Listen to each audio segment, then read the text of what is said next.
तो जय प्यारे छात्रों, आपका यहाँ पे सुबह के आपके 5 बज चुके और 5 बजे आपका मैं यहाँ पे आपका 13 अक्टूबर के आपका विज्ञान के आपका रियल पेपर का आपका यहाँ पे देखिए मैं आपका पार्ट आपका फोर्थ लेकर आ चुका हूँ। पार्ट फोर्थ में आपका यहाँ पे जो मैं आपका क्वेश्चन 16 तक आंसर दिया था, आपका यहाँ पे सेट आपका ए का विज्ञान का आपका विषय कोड आपका 200 है। तो फटाफट आपको यहाँ पे आंसर याद करना है। देखिए आपको यहाँ पे ये आपका लास्ट आपका पार्ट है और इस पार्ट में आपको यहाँ पे सेट ए आपका यहाँ पे कंप्लीट करते हैं, यहाँ पे आपका खेल खत्म करते हैं। चलिए फटाफट जो भी छात्र पहली बार बीच कर रहा है, आपको डाउट नहीं करना है। क्वेश्चन आपके विज्ञान के आपके मात्र आपको इस सेट ए पढ़िए और इसके बाद आपका अभी क्वेश्चन आपका देखिए आपका सेट बी आपका रेडी है और आप सेट बी का आंसर फटाफट करेंगे और इनका भी आंसर देखिए आपको हम इसके बाद देखिए ऑब्जेक्टिव के बाद आपके क्वेश्चन 5 से आंसर आपके फटाफट लगातार देंगे। आपको 2 पार्ट में आपका कंप्लीट कर देंगे। जल्दी से आप यहाँ पे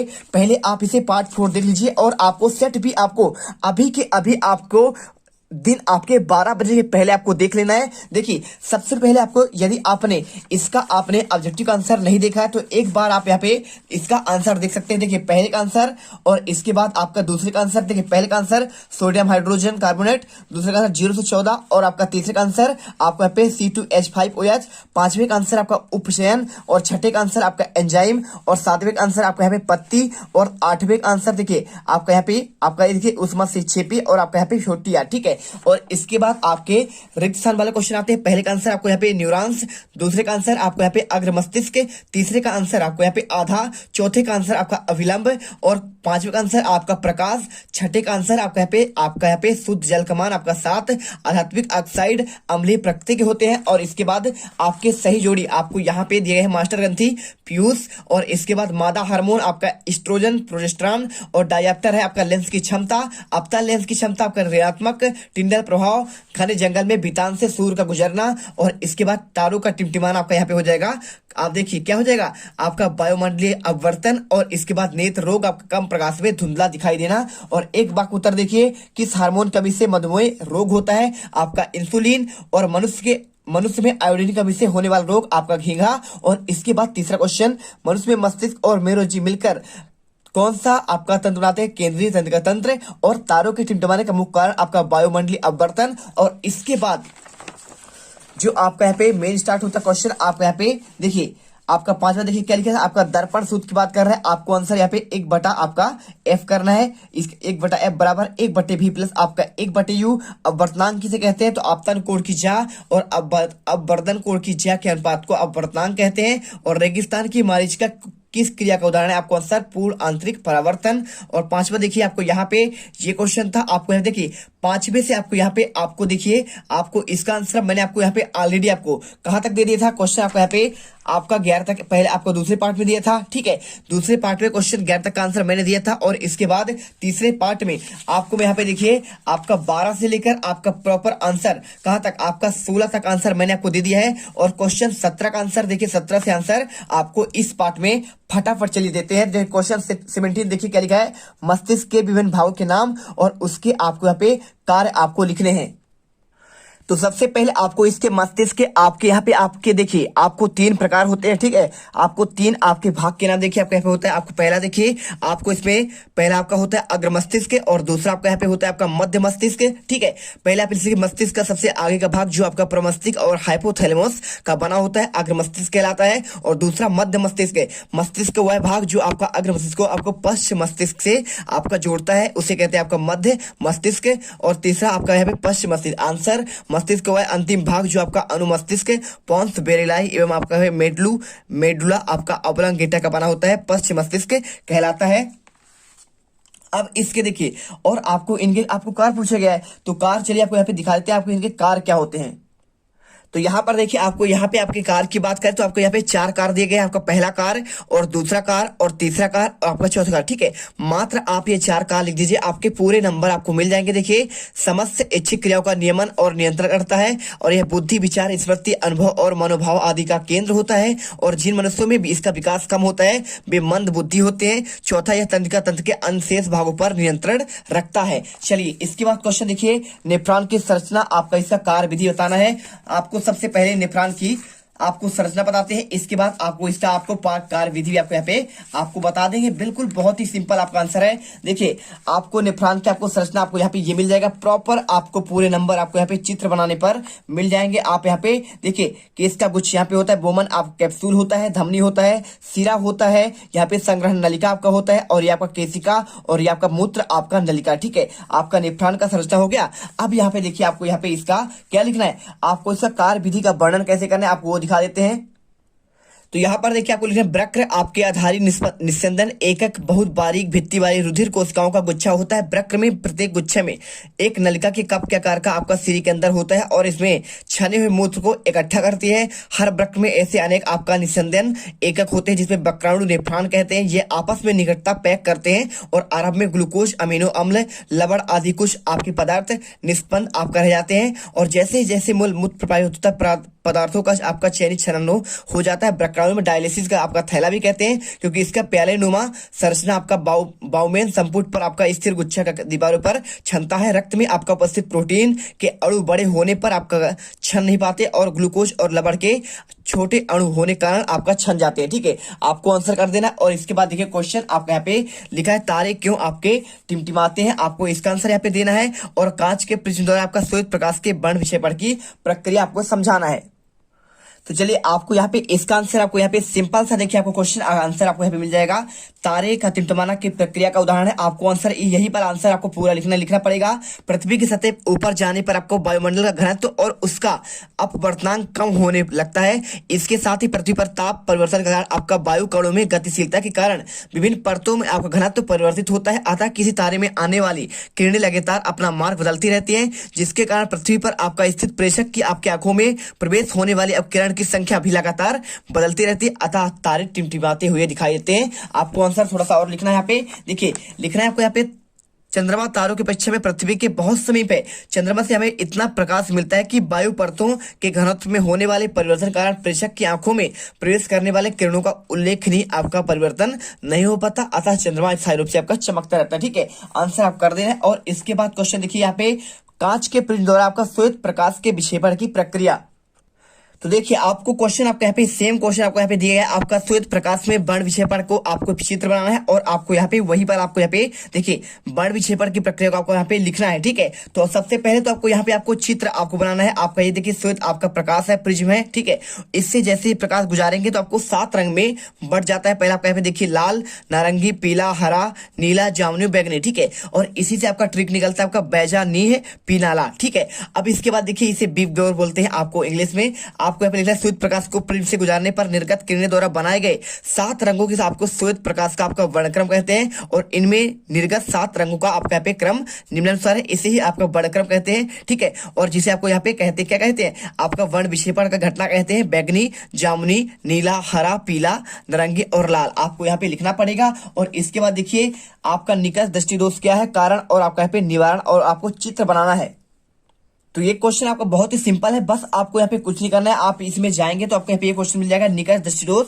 तो जब निकट की वस्तुएं स्पष्ट दिखाई देती हैं किंतु दूर की वस्तुएं आपको यहाँ पे स्पष्ट दिखाई नहीं देती है, इस प्रकार के दोष को निकट दृष्टि दोष कहते हैं। देखिए आपको ट्रिक कैसे समझना है मैं आपको समझा रहा हूँ। देखिए निकट में क्या होता है, निकट देखिए निकट आपका दृष्टि दोष, इसमें होता है निकट की वस्तुएं दिखाई देती है। निकट दृष्टि दोष में निकट की वस्तुएं दिखाई देती है लेकिन आपका दूर की वस्तुएं दिखाई नहीं देती है। बहुत सारा आपका हमेशा क्वेश्चन ये आता है और इस बार भी आएगा।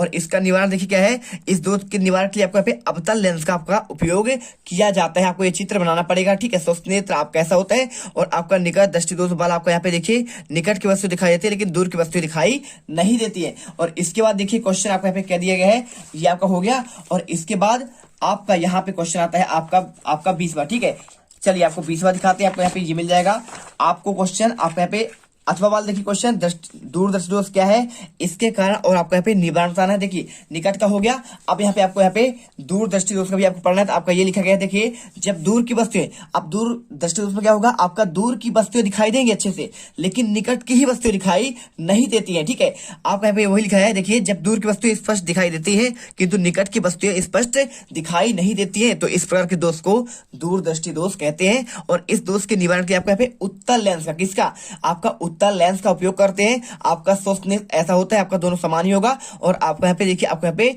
दूर दृष्टि दोष में आपको यहाँ पे आपका फोकस दूरी आपका बाहर बनता है, और बाहर बना तो आपका निवारण के लिए आपको यहाँ पे उत्तल लेंस लगा दीजिए। आपका यहाँ पे आपका समस्या सॉल्व हो जाएगा। इसके बाद क्वेश्चन यहाँ पे बासिंग सोडा और बेकिंग सोडा के कोई आपको दो आपको उपयोग लिखना है।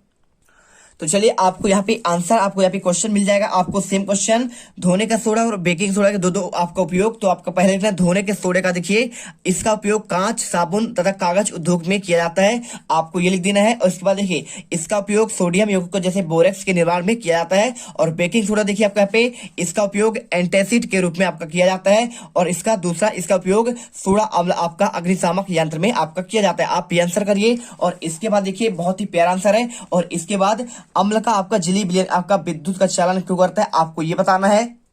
तो चलिए, आपका यहाँ पे परीक्षा, आपका अध्ययन, आपका बोध में देखिए, आप क्वेश्चन दूसरा आता है यहाँ पे, अम्ल का जलीय विलयन आपका क्यों विद्युत का चालन करता है, आंसर करिए। बेलून में आपका विद्युत प्रवाहन के लिए आयनों की आवश्यकता होती है। ज्ञात है कि अम्ल का जलीय विलयन H+ आयन प्रदान करता है, जो कि विद्युत चालन के लिए उत्तरदायी होता है। आप इसका आंसर करिए। और इसके बाद ये आंसर करने के बाद आपको यहाँ पे क्वेश्चन लिखा है उदा। देखिए, क्वेश्चन की प्लास्टर ऑफ पेरिस किसे कहते हैं, इससे आर्द्रता रोधी बर्तन में क्यों रखना चाहिए, इसका आंसर। तो देखिए, इस आंसर को करने के लिए बहुत ही सिंपल है। आपको आंसर लिखना पड़ेगा जिप्सम। देखिए, जिप्सम फ्रांस की राजधानी आपका पेरिस में पाए जाने वाला एक पदार्थ है। और जिप्सम देखिए आपका सूत्र होता है को आपको 100 डिग्री सेल्सियस ताप पर गर्म करने पर प्लास्टर ऑफ पेरिस बनता है। यही पूछा ना कि प्लास्टर ऑफ पेरिस किसे कहते हैं, तो आपको यहाँ पे ये आंसर लिखना पड़ेगा। कैसे आपको, आपका देखिए प्लास्टर ऑफ पेरिस जो बन गया वही आपका यहाँ पे होगा, है ना। आपको आंसर लिखिए और आपको सूत्र लिखना पड़ेगा। और इसके बाद देखिए लिखा है यहाँ पे आपका क्या लिखा है, इसे आर्द्रता रोधी बर्तन में क्यों रखना चाहिए। अब यहाँ पे आंसर देखिए, आपको यहाँ पे लिखा गया आपका इसे आर्द्रता रोधी बर्तन में क्यों रखना चाहिए। तो आप देखिए पूरा आंसर लिखेंगे, आप इसे पूरा लिखने के बाद आप इसे लिख दीजिए। यहाँ पे देखिए, यहाँ पे प्लास्टर ऑफ पेरिस नमी के संपर्क पर आने पर जल अवशोष करके जिप्सम में बदल जाता है और जम जाता है। यही कारण है कि इसे आर्द्र रोधी बर्तन में रखना चाहिए। बस आपको इतना आंसर कर देना है, पूरे नंबर आपके मिल जाएंगे। आपके ओरिजिनल आंसर आपको यहाँ पे दिया जा रहा है। इसके बाद क्वेश्चन देखिए, आपको यहाँ पे क्या लिखा है, उदासीनी अपक्रिया के आपको आपको उदाहरण देना है। आपको इसका भी आंसर आपको यहाँ पे मिल जाएगा। देखिए, उदासीनी अपक्रिया क्या है, इसके आपके 2 उदाहरण देखिए। जब किसी अम्ल तथा क्षार की अपक्रिया होती है तो उसमें लवण और आपका जल प्राप्त होता है, इसे आपका उदासीनीकरण अपक्रिया कहते हैं। देखिए, NaOH प्लस आपका HCl आपका यहाँ पे बन गया NaCl प्लस आपका जल यहाँ पे निकल गया। दूसरा CaOH H2SO4 आपका निकलेगा CaOSO4 प्लस आपका 2H2O। ठीक है, आपको आंसर ये कर देना है। इसके बाद आपका लास्ट क्वेश्चन यहाँ पे स्टार्ट होता है आपका मनुष्य के परिसंचरण तंत्र का आपको दोहरा परिसंचरण तंत्र को कहते हैं, इसका आपको महत्व क्या होता है और मनुष्य के वक्राणु का नामांकित चित्र और आपका इसका क्रियाविधि बताना है। ठीक है, चलिए आपको यहाँ पे आंसर दिखाते हैं। अब देखिए, इसका आंसर आपको कैसे लिखना है, आपको लिखना पड़ेगा आपका दोहरा परिसंचरण तंत्र क्यों कहते हैं। देखिए, बेऑक्सीजनित रक्त शरीर के आपके विभिन्न भागों से महाशिराओं द्वारा दाएं अनिल में इकट्ठा होती है। जब दाएं अनिल सिकुड़ता है तो आपका यहाँ पे निलय आपका यहाँ पे कहा चल जाता है, निलय में चल जाएगा। जब दायां निलय सिकुड़ता है तो यहाँ पे बेऑक्सीजनित रक्त फुफ्फुस धमनी के माध्यम से फुफ्फुस में चला जाता है, जहां पर गैसों का आपका विनिमय होता है। और यह रक्त ऑक्सीजनित होकर फुफ्फुस शिराओं के द्वारा आपका वापिस हृदय में बाएं आलिंद में आ जाता है। जब बायां आलिंद सिकुड़ता है तो यह ऑक्सीजनित रक्त बाएं निलय में आता है। और जब बायां निलय सिकुड़ता है तो यह रक्त के शरीर के विभिन्न भागों में महाधमनी के माध्यम से वितरित किया जाता है। ठीक है, आपको आंसर लिखना पड़ेगा। और इसके बाद देखिए, आप यहाँ पे चाहो तो आप इसका चित्र बना सकते हो, बिल्कुल आप यहाँ पे एक भी नंबर नहीं कटेंगे। और इसके बाद देखिए, आपको यहाँ पे लिखना है अतः वही रक्त हृदय चक्र में आपके हृदय में 2 बार गुजरता है और एक बार ऑक्सीजनित तथा दूसरी बार बेऑक्सीजनित होकर रक्त के रूप में, इसी को दोहरा आपका परिसंचरण तंत्र कहते हैं। महत्व क्या होता है, हमारा हृदय 4 कोष्ठक से मिलकर बना होता है, इसके कारण ही हमारे शरीर सभी भागों में ऑक्सीजनित रक्त वितरित किया जाता है। और इसके कारण ही कोशिकाओं और ऊतकों में आपका ऑक्सीजन का वितरण सही आपका आवश्यकता अनुसार बना रहता है। बस आपको आंसर कर देना है। क्वेश्चन आपका लास्ट देखिए, मनुष्य के वक्राणु का यहाँ पे आपको नामांकित चित्र और इसकी आपको यहाँ पे क्रिया विधि बताना है। आपका क्वेश्चन यहाँ पे आपको ये वाला देखिए, आपको यहाँ पे क्रियाविधि की बात कर रहे हैं ना, तो आपको पहले आपको यहाँ पे आपको संरचना और इसकी आपकी क्रियाविधि आपको बताना है। मात्र आपको देखिए, सबसे पहले आप यहाँ पे ये लिख दीजिए, आप यहाँ पे क्या लिखिए, वक्र की आपका देखिए वक्राणु आपका वक्र की आपको संरचनात्मक और आपका यहाँ पे क्रियात्मक इकाई है। और इसकी आपका संरचना के बारे में पूरा आप यहाँ पे लिख दीजिए। पूरा आंसर आप यहाँ से लेकर आप यहाँ से स्टार्ट करिए और आप यहाँ तक पहले लिखिए और इसके बाद आप ये चित्र बना दीजिए। ठीक है, ये चित्र आपको दिख रहा है, आप इस चित्र को अच्छे से देखिए, क्वालिटी आप यहाँ पे अच्छे से कर लीजिए आपका वीडियो का। और इसके बाद इसे दिख रहा होगा, यहाँ पे आपको आपको कार्य आपको अच्छे से इसका कार्य विधि वर्णन कर देना है। वक्र धमनी और रक्त बोमन संपुट की कोशिका गुच्छ में लेकर जाती है और रक्त को छाना जाता है। प्रारंभिक निषेध में कुछ पदार्थ जैसे ग्लूकोज, अमीनो अम्ल, लवण, आयरन प्रचुर मात्रा में जल में रहता है और इसमें कुछ सुक्रोज और ग्लूकोज, कुछ यूरिया आपका यहाँ पे भी होता है। जैसे जैसे निषेध कुंडलित होकर आपका नलिका में हेले लूप में से गुजरता है, इसमें कुछ उपयोगी पदार्थों का दोबारा अवशोषित होकर लिया जाता है और तथा अधिक पानी, यूरिया और दूसरे व्यर्थ आपके मूत्राशय में मूत्र के आपके रूप में एकत्रित कर लिया जाता है। आपको आंसर कर दे रहा है। यहाँ पे प्रॉपर आंसर 22 तक के कंप्लीट होते हैं और इसके बाद हम आपको फटाफट यहाँ पे आपका सेट बी का आंसर अभी आपको मात्र इसके 10-20 मिनट बाद से आपका स्टार्ट हो जाएगा, तो आधा घंटा इसे पढ़िए और इसके बाद सेट बी में लग जाइए। एक भी क्वेश्चन आज के पेपर में तो बाहर नहीं जाएंगे, इसके हम 100% आपका गारंटी लेते हैं। विज्ञान के क्वेश्चन सीमित है और हर एक क्वेश्चन का आंसर यहाँ पे आपको सेम आपका आने वाला है। तो चलिए मिलते हैं नेक्स्ट वीडियो पर। जय हिंद, जय भारत। अब अगर तुम लोगों को ये वीडियो पसंद आई तो यार लाइक मारो। एम करते हैं 2,60,000 लाइक्स के लिए। कंप्लीट तो वैसे ही नहीं होने, लेकिन बोलने में क्या जा रहा है ना। और अगर तुम लोग नए हो तो सब्सक्राइब करो, वो जो लाल वाला बटन है